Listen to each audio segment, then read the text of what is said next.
Hola, ¿qué tal? Buenos días. Agradezco mucho la invitación a este Día Internacional de las Enfermedades Raras en Chihuahua. En especial atención al doctor Jorge Ramírez Centeno por esta invitación.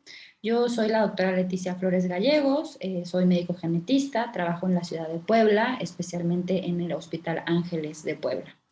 Y me dedico mucho al área prenatal, justamente todo lo que es tamiz y diagnóstico prenatal, y quisiera compartirles un poco de lo que ofrece toda esta área en genética. La realidad es que toda la parte de genética prenatal ha tenido un avance muy importante en cuanto a las pruebas que podemos ofrecer a nuestros pacientes. Tenemos las pruebas que son de screening o de tamiz, que nos dan probabilidades, y tenemos también las pruebas diagnósticas que nos van a dar certeza. Si ustedes observan en esta tabla, pues tenemos muchas opciones que ofrecer realmente a nuestros pacientes, desde un combinado de primer trimestre, la toma de translucencia nucal, el estudio cuádruple marcador, los estudios de ultrasonido, hasta el ADN fetal en sangre materna, todas estas como pruebas de tamiz, y también tenemos las pruebas diagnósticas que, como les dije hace un momento, nos dan certeza. Dentro de estas pruebas podemos encontrar varias, como sería el cariotipo, la QFPCR, el estudio de Fish, los microarreglos y el exoma. Entonces, si ustedes se fijan, pues tenemos muchas opciones que ofrecer a nuestros pacientes, y habrá que también individualizar los casos de nuestros pacientes. ¿Por qué? Pues porque cada una de estas pruebas me va a dar un nivel de información múltiple, y cada una de estas pruebas va a tener ventajas y desventajas. Entonces, a veces parece un poco complejo cómo empezar a armar este rompecabezas, cómo del tamiz me voy al diagnóstico, o si empiezo de entrada en un diagnóstico porque ya tengo algún antecedente. Entonces, justamente por esto es importante la individualización de casos. Para nosotros, como genetistas, es sumamente importante tener una asesoría que nosotros conocemos como asesoría preprueba. En esta asesoría tenemos a nuestra paciente embarazada o a la pareja, en donde se le explican justamente todas las pruebas que existen en la actualidad para que ellos o ella pueda decidir exactamente qué prueba quiere hacer o si no quiere hacer alguna prueba. Para eso, para nosotros es muy importante la historia clínica, porque conocemos antecedentes familiares, porque indagamos si hay alguna situación genética en particular que debamos buscar, porque conocemos los hábitos alimenticios de la paciente, porque conocemos si hay algún medicamento involucrado que pudiera afectar el desarrollo fetal. Entonces, para nosotros esa historia clínica es muy, muy importante.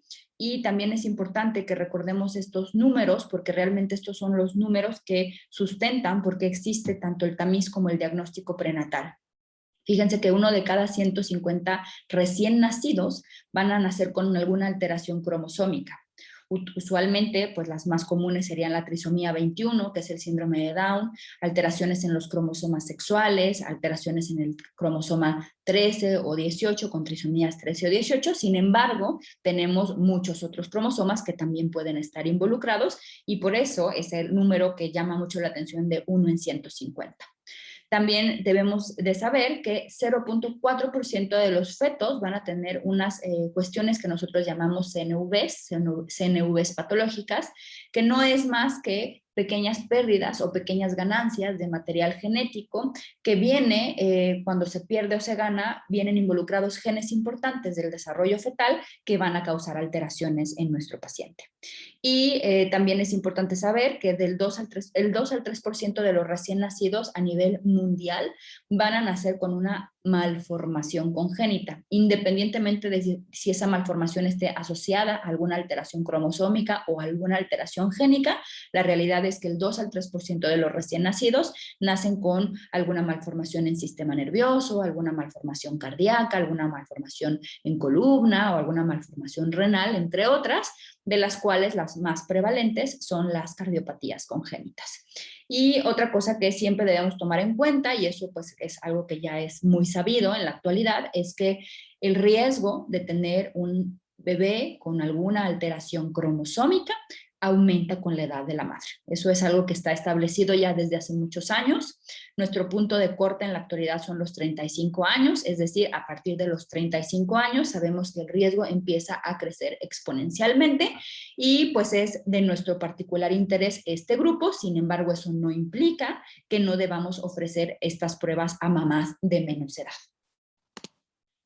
Esta es una tabla que a mí me gusta mucho porque nos habla de cómo va incrementando justamente ese riesgo de tener algún bebé afectado con alguna alteración cromosómica. Si ustedes se fijan, aquí tenemos lo que sería trisomía 21, que es síndrome de Down, trisomía 18, síndrome de Edwards, o trisomía 13, síndrome de Patot, y algunas de las alteraciones de los cromosomas sexuales, y lo comparan con las edades maternas, desde 20 años, 25, 30, 35, hasta 40 años. En estas tres primeras trisomías, que son las más comunes y son trisomías autosómicas, ustedes pueden ver que el riesgo va aumentando conforme la edad de la madre también aumenta. Es decir, para la edad de 20 años, el riesgo de tener un bebé con síndrome de Down es de 1 en 1250, contra el riesgo de tener un bebé con síndrome de Down a los 40 años sería de 1 en 86. Entonces, realmente hay una elevación importante del riesgo. Lo mismo pasa con la trisomía 18, a los 20 años empiezan con un riesgo de 1 en 5,000 y a los 40 años 1 en 333, y de la misma manera con la trisomía 13.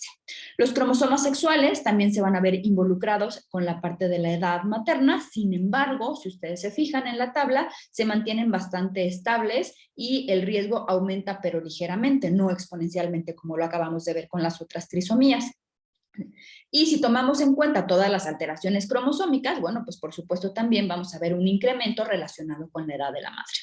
Sin embargo, a mí me gusta mucho hacer mucho énfasis en esta columna, porque ustedes se pueden ver que aquí el riesgo permanece estable. De la edad de 20 años, 1 en 270, y edad de 40 años, 1 en 270. ¿Y a qué me refiero con esta columna? Justamente a estas pequeñas pérdidas o pequeñas ganancias que nosotros podemos detectar mediante un estudio que se llama de microarreglo, que corresponde a unas entidades genéticas que nosotros conocemos como síndromes de microdeleción o microduplicación. Y esas, si ustedes se fijan, como les comentaba hace un momento, se mantienen estables. Entonces, eso quiere decir que no tiene nada que ver la edad de mamá con el riesgo de que yo tenga un bebé afectado con este tipo de alteraciones. Entonces, por eso justamente es que el tamiz es muy, muy importante ofrecerlo, no nada más a mamás de más de 35 años, sino ofrecerlo a todas. Como les comentaba al principio, pues tenemos pruebas de tamiz o de screening y vamos a tener pruebas diagnósticas. Usualmente utilizamos con las pruebas de tamiz porque son las que nos van a ayudar a identificar a quién le voy a hacer una prueba diagnóstica, porque las pruebas diagnósticas pues son invasivas. Entonces, antes de comenzar con cuáles son las pruebas de tamiz prenatal, pues empecemos sabiendo qué es un tamiz, ¿no? Acuérdense que los tamices no únicamente son prenatales, los tamices también son neonatales, ¿no? Esa prueba que le hacen al recién nacido cuando le pinchan el talón y llenan unos circulitos con sangre, pues nos ayuda a detectar cuáles son los recién nacidos en riesgo de tener una alteración metabólica, la gran mayoría de ellas genética, para poder identificar a esos bebés, hacerles un diagnóstico temprano y poderles dar un tratamiento oportuno, ¿no? Existen tamices también en la vida adulta, ¿no? Sin embargo, bueno, nosotros estamos enfocándonos, por ejemplo, en este momento, pues en la vida prenatal. Entonces, un tamiz es una prueba que le voy a ofrecer yo a una población general, ¿no? En este caso, mi población general van a ser todas las mujeres embarazadas. Y hago mucho énfasis en todas, porque como les digo, no tiene que ver que la mamá de más de 35 años tenga más riesgo, pues sí, es más probable que encuentre ahí un bebé con alguna alteración cromosómica. Sin embargo, se lo debo de ofrecer a todas, porque también voy a encontrar bebés afectados con alteración cromosómica en ese grupo que nosotros consideramos de baja probabilidad. Entonces, una vez que hago mi prueba de tamiz a mi población general, mi prueba lo que va a hacer es separar mis poblaciones. ¿Qué población tiene baja probabilidad? Entonces me la va a poner en un grupo y me va a hacer un pequeño grupo de la población que tiene alta probabilidad de tener, en este caso, una alteración cromosómica. Y sobre esa pequeña población de alto riesgo, nosotros ya podemos ofrecer las pruebas diagnósticas que nos van a dar la certeza sobre la salud de ese bebé.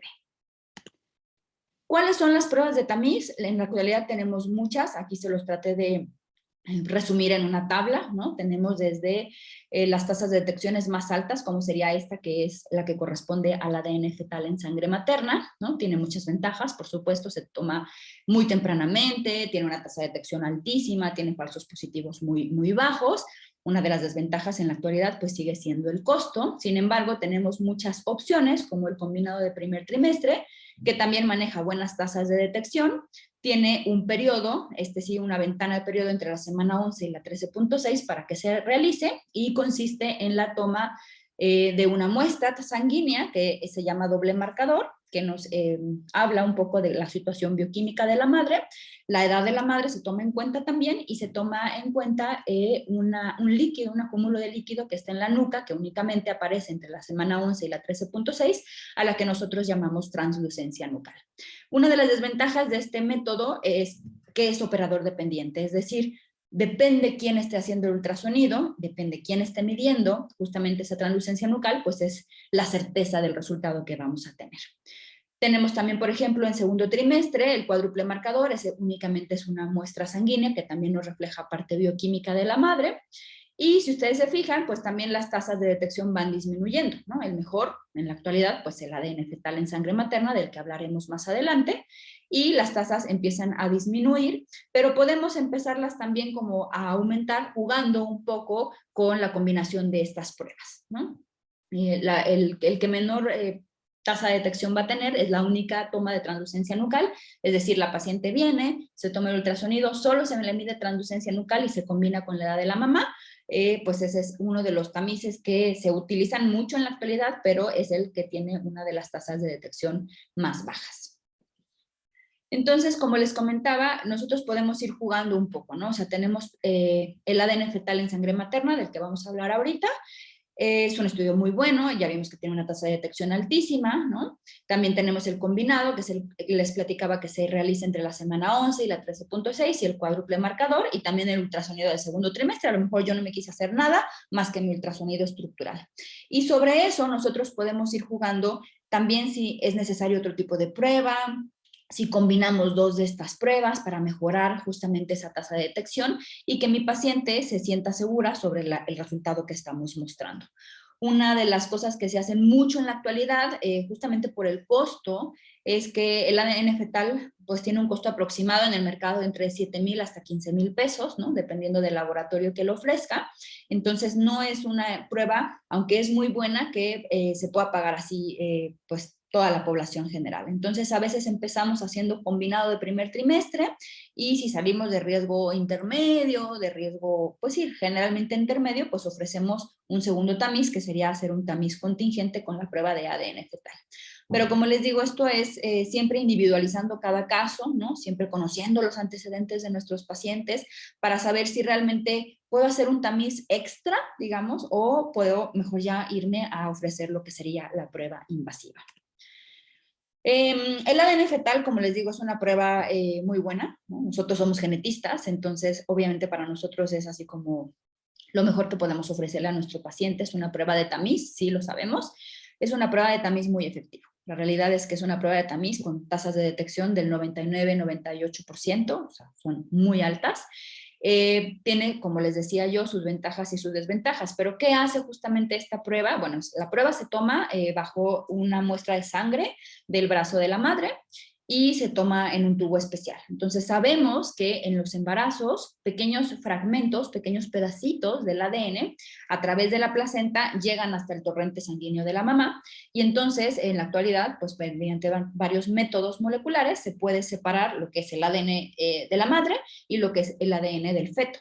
Y justamente esos pedacitos, esos fragmentos, lo que se van a hacer es analizar, ¿no? Analizar, se cuentan, se analizan y se ve si hay un riesgo, ¿no? Por ejemplo, si tenemos mucho material del cromosoma 21, pues me va a lanzar alta probabilidad de trisomía 21, síndrome de Down. Si tengo mucho material del cromosoma 13, pues lo mismo, ¿no? Me va a lanzar alta probabilidad trisomía 13. Y pues es, como les digo, un diagnóstico, un tamiz bastante certero. Algunas de sus desventajas es que, por ejemplo, la obesidad materna, los índices de masa corporales muy aumentados disminuyen la sensibilidad de la prueba. Podemos llegar a encontrar en algunas ocasiones situaciones de la mamá, que no sepa la mamá que tiene cromosómicamente y que pueda ser así como un resultado medio sospechoso del bebé, pero en realidad nos está reflejando el estado de salud cromosómico de la madre. Vamos, sí tienen algunas desventajas, pero en realidad es el screening más sensible y más específico que existe, aunque siempre hacemos mucho énfasis en que no es un diagnóstico. ¿Qué pasa cuando hacemos este énfasis? A veces se toman decisiones porque me sale positivo mi ADN fetal. Y nosotros siempre debemos de hacer hincapié en que el ADN fetal es un tamiz y que se necesita corroborar con una prueba diagnóstica la patología en cuestión, sobre todo para la toma de decisiones posteriores. Pero bueno, ese, como les digo, es uno de los mejores tamices que existen. El otro tamiz, como les decía, que es muy bueno, es el combinado de primer trimestre. Ahí, como les comentaba, se toma en cuenta la edad de la mamá, se toma en cuenta lo que salga en el doble marcador, que también es una muestra sanguínea, solo que esta no estudia ADN, y mucho peso sobre el algoritmo tiene la toma de este espacio de líquido que ustedes pueden observar aquí, que es justamente lo que nosotros llamamos translucencia nucal. Hay muchos criterios muy específicos para tomar la translucencia nucal. No lo puede, lo tiene que hacer una persona que esté certificada por ciertos programas para poder hacerlo. Hay muchas especificaciones con la imagen. Si ustedes se fijan, debe ser un corte medio sagital, es decir, justo a la mitad, debe ser una imagen grande, debemos tener una magnificación de la imagen correcta, debemos saber distinguir entre lo que es el amnio, si realmente la membrana nucal, y debemos saber medirlo correctamente. Y como les comentaba, tiene un periodo nada más para hacerse, tiene una ventana en el embarazo que es entre la semana 11 y la semana 13.6, o cuando el feto mira entre 45 y 84 milímetros. Por eso es importante, pues si estamos embarazadas, saber, ¿no?, cuántas semanas aproximadamente tengo para poder ir correctamente al estudio de primer trimestre. Algunas personas deciden pues esperarse hasta el estudio estructural, ¿no? El estudio estructural como tal no se considera un tamiz, ¿no? No se considera un tamiz, sin embargo sí podemos darnos una buena idea de cómo está la salud del bebé, del feto, y podemos saber si hay malformaciones o si existen unas imágenes que nosotros conocemos como marcadores cromosómicos. Los marcadores no son malformaciones, son imágenes que no son patológicas como tal, pero que sí nos sugieren que puede haber un feto con alguna alteración cromosómica. Como cuáles, por ejemplo, aquí lo separé, un foco ecogénico intracardíaco, si ustedes se fijan, este es un corte axial sobre el tórax, en donde podemos ver el corazón en 4 cámaras, y aquí estamos viendo justamente esta imagen, ¿no?, que brilla sobre el ventrículo izquierdo, y este justamente es el foco ecogénico intracardíaco.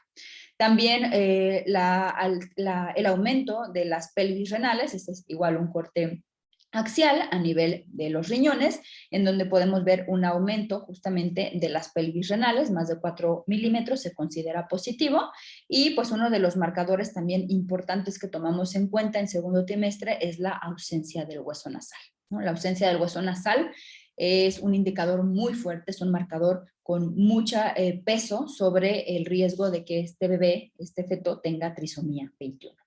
Y además tenemos pues ya las cuestiones patológicas como tal, ¿no? Entonces, como les decía yo, del 2 al 3% de los bebés van a nacer con una alteración congénita, con una malformación congénita. ¿Como cuáles? Puede ser una cardiopatía con una tipo comunicación interventricular, que es este espacio que ustedes están viendo entre el septum interventricular, o una patología más franca, como el canal AB, que es muy típica de la trisomía 21. Puede ser un labio hendido, como podemos ver aquí. Aquí este es un corte llamado nasomentoniano, porque vemos nariz y mentón. Aquí se ven los orificios nasales, y aquí podemos ver justamente una interrupción de esta parte de la carita.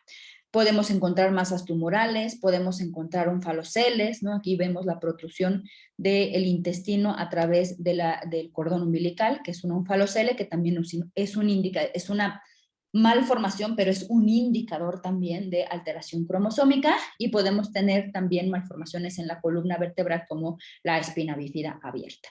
Entonces, todos estos, el ultrasonido también es muy importante justamente por esa parte, porque como les decía al principio, las malformaciones congénitas en un recién nacido pueden estar ligadas a alteración cromosómica, algunas lo van a estar, algunas son como muy patognomónicas de alguna alteración cromosómica como síndrome de Down, trisomía 18 o trisomía 13. Sin embargo, también muchas de ellas van a no tener alguna alteración cromosómica, sin embargo, sí van a requerir esos recién nacidos una atención especial al nacimiento.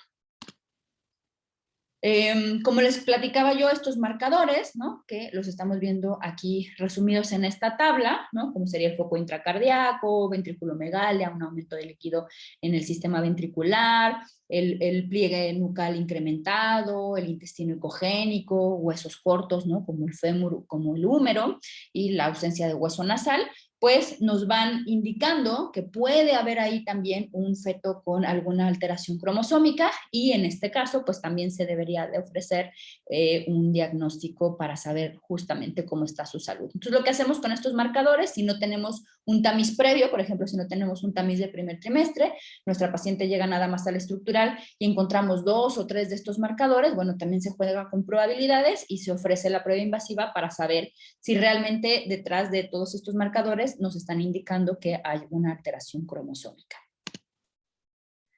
Y las pruebas diagnósticas, pues también, como les digo, van a tener sus ventajas y van a tener sus desventajas. En la actualidad, realmente nos gusta resumirlas en 3, existen más, como los vimos en la primera diapositiva, el QFPCR, el FISH, pero digamos que los podemos resumir en 3 grandes grupos, ¿no? Lo que va a haber, alteración cromosómica numérica, es decir, tengo un cromosoma de más o tengo un cromosoma de menos completo, pues eso lo puedo yo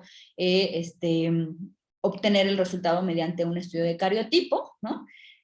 Si ustedes se fijan, ve alteraciones numéricas grandes, ¿no? Estamos hablando de 5 a 10 megabases, es decir, un cromosoma completo o un buen pedazo del cromosoma, ¿no? Puedo haber translocaciones balanceadas, es decir, que mis cromosomas no estén en el lugar correcto, ajá. Puede haber triploidías y puede haber mosaicos, ¿no? Entonces es una de las desventajas del cariotipo. Una de sus desventajas es que pues, es un estudio más tardado, la verdad es que el cariotipo se sigue utilizando muchísimo, pero es un estudio muy artesanal, entonces tiene un tiempo en el que se puede realizar y también tiene un tiempo en el que hay que cultivar las células, sembrar y hacer todo el procedimiento para tener un resultado confiable. El microarreglo en la actualidad es uno de los estudios que más se utilizan en lo que es diagnóstico prenatal, porque nos permite saber, si no la estructura como tal del cromosoma, sí nos permite saber si hay una alteración cromosómica tipo trisomía 21, ¿no? Puedo saber si hay más material genético del 21 y sé que es una trisomía 21, y además me permite ver mosaicos bajos y me permite ver pequeñas pérdidas o ganancias, que son las que platicábamos al inicio de esta charla, ¿no? Estas CNVs patológicas, ¿no? Síndromes de microdeleción, microduplicación, que el cariotipo no va a ver, sin embargo, el microarreglo sí. Y, por supuesto, dentro de las desventajas es que el costo es mayor, pero una de sus ventajas es que el resultado lo tenemos usualmente antes que un cariotipo. Y muchas veces lo que hacemos es combinarlo, ¿no? Hacemos como un combo, entonces hacemos microarreglo y cariotipo, y vemos cómo sale el microarreglo para dar paso a lo que sería el cariotipo para revisar correctamente la estructura de los cromosomas.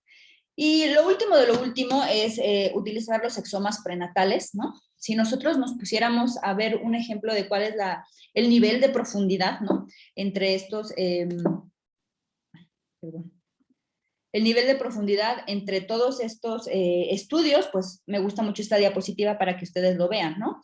Un cariotipo estándar, que es esa primera prueba que tocamos hace un momento, pues lo que va a ver justamente es el cromosoma como tal, ¿no? O sea, sí puedo ver la estructura, cómo está mi cromosoma, cómo bandeo mis cromosomas, eso puedo verlo con un cariotipo.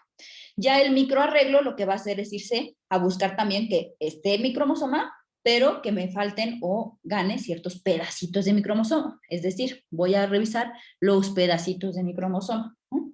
Y ya un nivel más profundo en los estudios moleculares es justamente el exoma, y el exoma lo que va a hacer es, ese pedacito todavía lo va a ampliar más y ya voy a revisar los genes, ¿no? Entonces, para ponerlo de una manera más sencilla, tal vez, es pensar que si yo entro a una biblioteca, ¿no? Tengo que buscar un determinado librero y ahí tengo que ver 46 libros. Esos 46 libros serán mis 46 cromosomas. Si yo quisiera hacer un microarreglo, entonces cuento mis 46 libros, pero además le doy una buena revisada a todos mis tomos para ver si no me sobran o me faltan capítulos, ¿no? Que sería el nivel del microarreglo. Pero si ya me quiero ir a un nivel más profundo, que sería el nivel del exoma, entonces ya me voy a un tomo en particular o a algunos tomos en particular, a ciertos capítulos y en ciertos párrafos. Y entonces empiezo en esos párrafos a revisar renglón por renglón. Ese más o menos sería el nivel génico. ¿Para qué nos sirven unas u otras? Por supuesto, lo primero que debemos pensar ante un bebé con marcadores positivos o con malformaciones congénitas es que hay una alteración cromosómica detrás, porque es lo más común. Sin embargo, pues sabemos que existen las enfermedades génicas, ¿no? Que son estas enfermedades que entran justamente dentro de este grupo de enfermedades raras, ¿no? En donde hay un gen que usualmente está pues mal escrito, por decirlo así, y que van a causar algún problema al momento de expresarse. Entonces, eso es lo que también pueden dar, por supuesto, malformaciones. Entonces, una vez que se va escalando en los niveles de diagnóstico prenatal, y si no vamos encontrando nada en los primeros niveles, pues siempre hay que escalar al nivel del exoma, eso es lo que se debe de ofrecer en la actualidad, o si tenemos un antecedente particular familiar, bueno, pues a lo mejor podríamos saltarnos el cariotipo e irnos directamente al exoma, porque estoy buscando una cosa muy particular. Pero en realidad estos estudios se hacen en la actualidad, los ofrecemos todos los genetistas, existen laboratorios en México que también los ofrecen y también, pues obviamente, laboratorios internacionales que los ofrecen. El microarreglo, como les decía yo, pues es un estudio que nosotros utilizamos mucho. ¿Por qué? Porque fíjense, fetos con una o más malformaciones, el microarreglo detectará en el 10%, se va a detectar el 10% extra de lo que me hubiera detectado un cariotipo, ¿no? Entonces, le estoy aumentando mi tasa de detección a esa prueba diagnóstica, ¿no?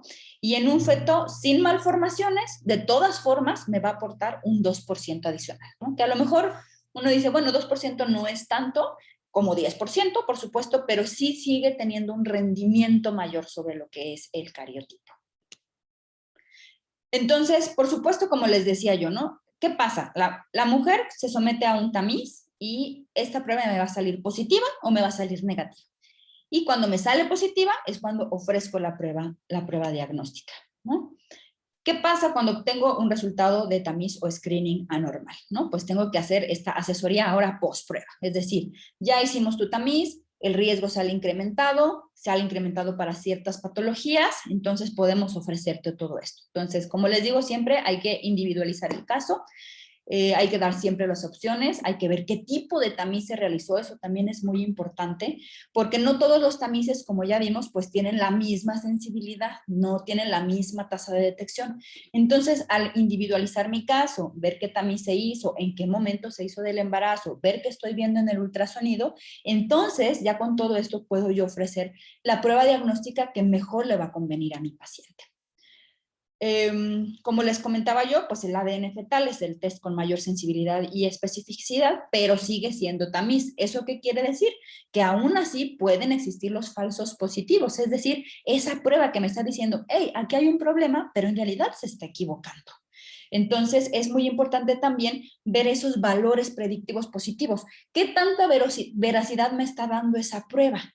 Entonces, gracias a eso, nosotros podemos tener algunas páginas en donde metemos estos datos de nuestros pacientes y sabemos qué tanto tengo que confiar en la prueba en mi paciente en particular.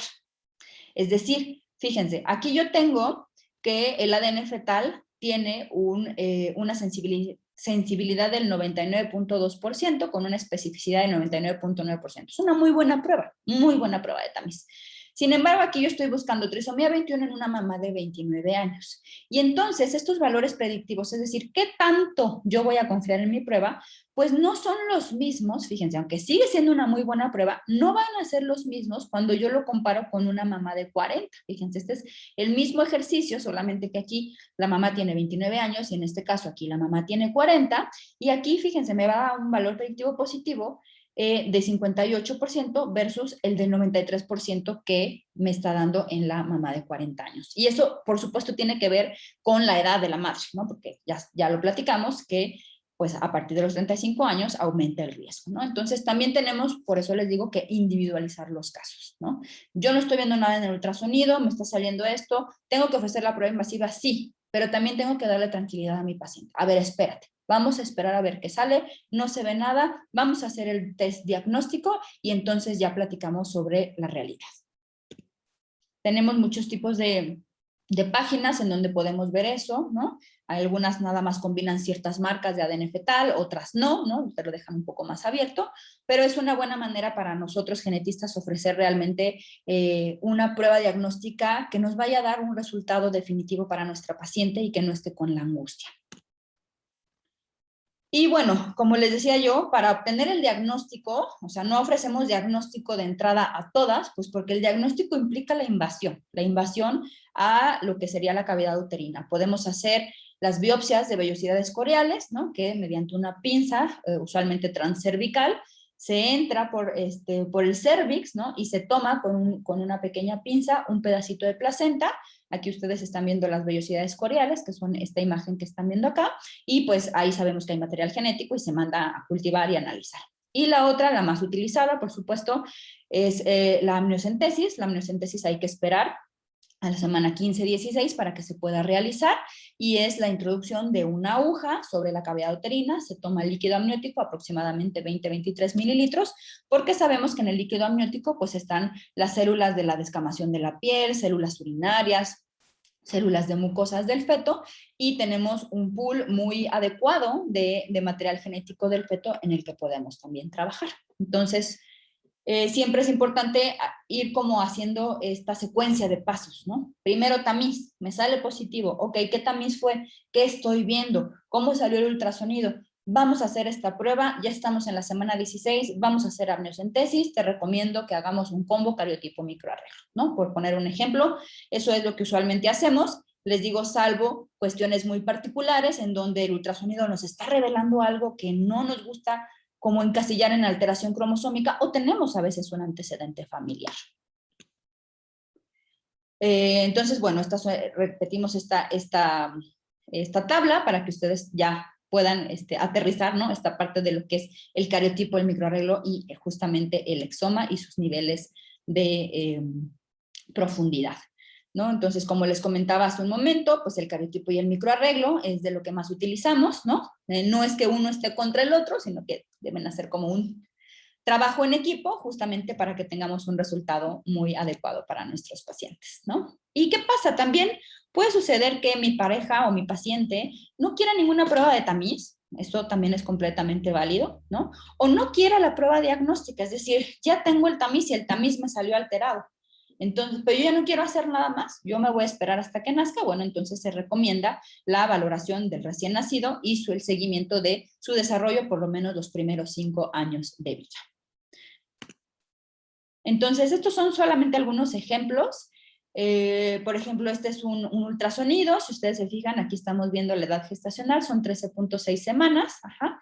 Estamos observando que el hueso nasal de este feto está presente, y tenemos una translucencia nucal que, si ustedes se acuerdan de esa primera imagen que yo les enseñé, donde la translucencia es muy pequeña, media 1.1 milímetros, me parece, aquí ya el riesgo pues incrementa, porque el tamaño de la translucencia nucal ya se va a 3.5.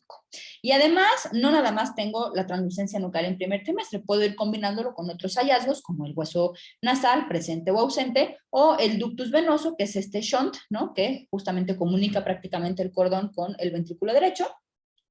Y lo que va a hacer es ver cómo está la onda, ¿no? Entonces, cuando tenemos una onda reversa, como estamos viendo aquí, podemos sospechar que puede haber detrás una cardiopatía congénita, ¿no? Entonces, en este caso, fíjense, se hizo un ADN fetal, ¿no? El ADN fetal nos salió con aneuploidía detectada, resultado consistente con un embarazo con riesgo. Fíjense, riesgo, nunca van a manejar diagnóstico los ADNs fetales, riesgo elevado para síndrome de Down, y lo que hay que hacer es ofrecer justamente el método confirmatorio mediante diagnóstico, y se hizo un microarreglo, y aquí lo que nosotros vemos es una señal incrementada, que es donde está esta flecha azul, justamente en el cromosoma 21, lo cual nos confirma que este feto tiene trisomía 21, tiene síndrome de Down, ¿no?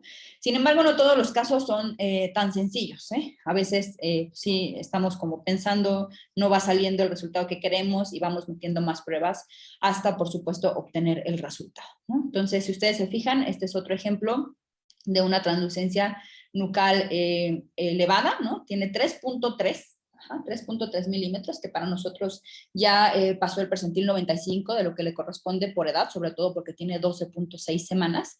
Y aquí lo que se hizo fue justamente hacer el combinado, es decir, tengo una edad materna, en este caso era una mamá joven, ajá.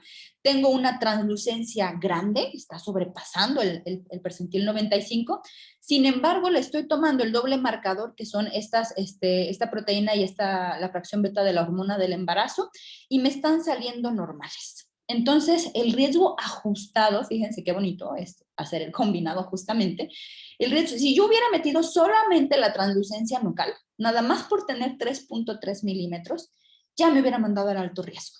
Ajá. Ahora, ¿qué pasa? Si yo meto el combinado y le aumento la tasa de detección a mi prueba, entonces, a pesar de tener esa translucencia nucal, me da un riesgo ajustado de 16.820. Es decir, súper bajo riesgo para que este bebé tenga trisomía 21. Ojo, tengo una translucencia nucal grande. ¿Puede tener otras cosas? Sí, por supuesto que sí. Pero me quedo con cierta tranquilidad de que probablemente cromosómicamente no esté afectado. ¿Qué tengo que buscar cuando tengo una translucencia así de elevada y todo me está saliendo bien? Bueno, pues tengo que buscar que no haya una cardiopatía congénita, tengo que ir valorando a ese feto a lo largo del embarazo para ver si nos revela datos de otro tipo de enfermedades, ¿no? Pero he aquí la importancia, y me encanta esta diapositiva justamente por eso, porque estamos desgraciadamente muy acostumbrados a pedir solamente translucencia nucal y no le damos el peso que tiene lo que es el doble marcador. Este es otro ejemplo, fíjense, este es un ejemplo en donde ustedes pueden ver, aquí ya no es una translucencia nucal, aquí el bebé tiene demasiado líquido, esta es una condición que nosotros le llamamos higroma quístico, este feto tiene 12.4 semanas, ¿no? Tiene un higroma quístico, entonces ahí yo ya no me voy a ofrecer tamiz, ajá, o sea, esto es patológico como tal y además tiene mi onda de ductus venoso como veíamos hace 2 diapositivas reversa, ¿no? O sea, ahí yo ya no voy a ofrecer tamiz, a ver qué sale, no, vámonos al invasivo. Quiero ver si no tiene alteración cromosómica. Cariotipo, normal. Microarreglo, normal. Ajá, ahí le hicimos el combo, cariotipo, microarreglo, sale normal. Entonces, ¿eso quiere decir que no tiene nada, doctora? No, quiere decir que entonces tengo que indagar y subirme al último escalón, que es el exoma clínico, para saber si ese bebé no tiene alguna alteración génica. Lo puedo hacer prenatal, pero lo puedo hacer postnatal. Ajá. Este pacientito lo que tenía es una condición que se llama síndrome de Noonan, aquí está. Esta es una variante patogénica, ¿no? Ahora les decimos así a las mutaciones, pero pues son mutaciones, ¿verdad? Esta es una variante patogénica en el gen PTPN11, que es diagnóstico de síndrome de Noonan. Entonces, como si se fijan, no todo es cromosoma, la gran mayoría sí va a ser, pero hay que individualizar cada caso para saber qué ofrecerle a nuestros pacientes. Este niño está perfecto ahorita, está súper controlado, tenía una cardiopatía, en efecto, por eso también, pues, el tanto líquido que tenía, ¿no? Pero en la actualidad está muy controlado y está muy bien.